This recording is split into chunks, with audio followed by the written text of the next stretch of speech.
వచ్చావేమో, అరే ఓడిపోయి వచ్చావేమో, కష్టముతో వచ్చావేమో, కన్నీళ్లతో వచ్చావేమో, ఇక నా బ్రతుకు అయిపోయింది అని వచ్చావేమో.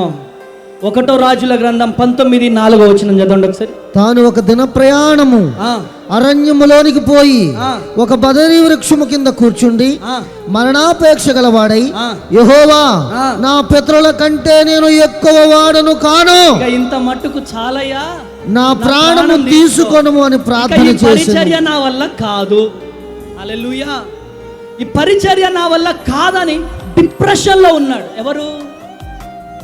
ఏలియా డిప్రెషన్ లో ఉన్నాడు. ఇంత మట్టుకు చాలు, ఇక డిప్రెషన్ లో ఉన్నాడు. కూర్చున్నాడు, ఇట్లా అలసిపోయి కూర్చున్నాడు, భయముతో కూర్చున్నాడు.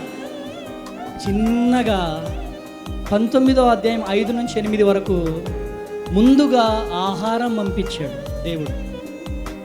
19 నుండి 12 వచనాల వరకు మృదువైన స్వరముతో దేవుడు ఆయనతో మాట్లాడాడు.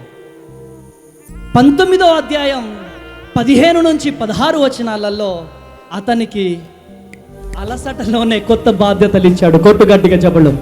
ఏలియాలాగా అలసిపోయి ఇక్కడికి వచ్చావేమో, లే, ఈ స్వరము అమ్మ తేజాది కాదు, ఇది లిటరల్లీ దేవుని స్వరం. ఇది కొట్టు గట్టిగా చెప్పడం. హల్లెలూయా. నువ్వు అలసిపోవడానికి వీలు లేదు, దిగులు పడడానికి వీలు లేదు.